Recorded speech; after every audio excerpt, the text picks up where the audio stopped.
ኢትዮጵያ በጤናው ዘርፍ የነበረባትን የዓመታት ድክመትና የውጭ ጥገኝነት ታሪክ በመቀየር አዲስ ምዕራፍ ላይ ትገኛለች። ትላንት የማይታሰቡ የነበሩ የጤና ምርምሮችና የሕክምና ግብዓት ምርቶች ዛሬ በሀገር በቀል አቅም እውን መሆን ጀምረዋል። ይህ ጉዞ ደግሞ የኢትዮጵያን የጤና ፖሊሲ ከቃላት ባለፈ ወደ ተግባር የተሸጋገረ መሆኑን የሚያሳይ ሆኗል። ወባን አሁን የምንመረመርበት ፈጣን መመርመሪያ ኪት የሚባላል አርዲቲ ይባላል። የአህሪ ተመራማሪዎች ባለፉት ዓመታት በሰሩት ስራ እስከ ቅርብ ጊዜ ድረስ ስንጠቀም የነበረው ፈጣን የመመርመሪያ መሳሪያ ዲፌክት አለው። ወባ ሰው ያለበት የለበትም ይላል።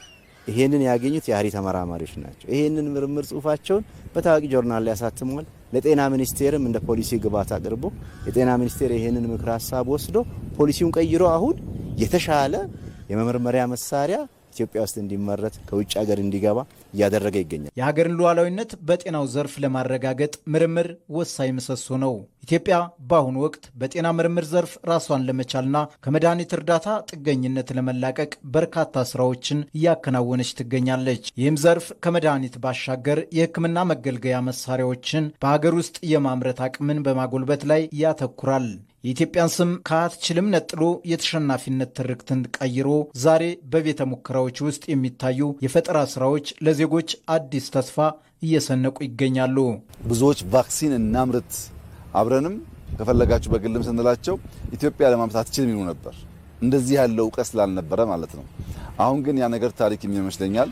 በሚቀጥሉት ጥቂት ዓመታት ቫክሲን ማምረትም የሚያስችል ፋውንዴሽን ተሰርቷል። ቫክሲንም ታብሌትም እናመርታለን።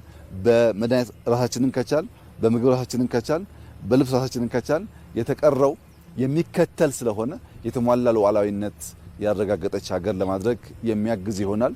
እንደ ኢትዮጵያ ላለ ቀድሞ መከላከልን የጤና ፖሊሲው ማዕከል አድርጎ ለሚንቀሳቀስ ሀገር የጤና ምርምሮች ስኬታማ መሆን የቅንጦት ጉዳይ ሳይሆን የሕልውና ጉዳይ ሆኗል። አሁን ኢትዮጵያ ለዜጎቿ የሰጠችው ከፍተኛ ትኩረት የሚለካው በሽታ ከመከሰቱ በፊት በሚሰሩ የምርምር ስራዎችና በሽታን አስቀድሞ ለመለየት በሚረዱ ቴክኖሎጂዎች ጭምር ሆኗል። ይህ ስትራቴጂያዊ ለውጥ ኢትዮጵያ በዘርፉ የነበረባትን ድክመት ተሻግራ ለቀጠናው አርያ ወደ መሆን እያሸጋገራት ይገኛል። ይህም ዓለምን ባሰጉ ወረርሽኞች ወቅት የምትሰጠው ምላሽ ማረጋገጫ ሆኗል። በቅርብ ጊዜ በሀገራችን ለመጀመሪያ ጊዜ ተከስቶ በነበረው የማርበርግ በሽታም ላይ እንደ በሽታ አስጊነቱ ዝቅተኛ ቢሆንም እንደ ሀገራችን ብቻ ሳይሆን እንደ አፍሪካና እንደ ዓለም አቀፍ ስጋት ተብሎ ተከስቶ የነበረውን የኤምፖክስ በሽታንም በሀገራችን ተከስቶበት የነበረ ጊዜ ነው።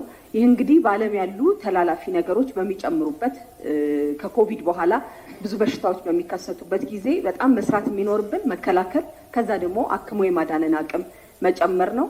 የመከላከል ስራ ላይ በጣም ካላተኮርን ደግሞ እንደዚህ አይነት አስጊ የነበሩ ወረርሽኞች በሚከሰቱ ጊዜ ሞት ላይ መስራት ወይም መከላከል ላይ አክሞ ማዳን ላይ መስራት በጣም ከበድ ያደርገዋል። ጤናማ ዜጋ ለአምራች ሀገር መሰረት ነው። በመሆኑም በጤናው ዘርፍ የምርምርና የሀገር ውስጥ ምርታማነትን ማሳደግ ትውልድን የመታደግ ስራ ነው። ኢትዮጵያ ዛሬ የጀመረችው የምርምርና የማምረት ንቅናቄ ለነገዋ ጠንካራና በራሷ የምትቆም ሀገር ግንባታ የጀርባ አጥንት መሆኑን ፍሬው ዛሬ መታየት ጀምሯል።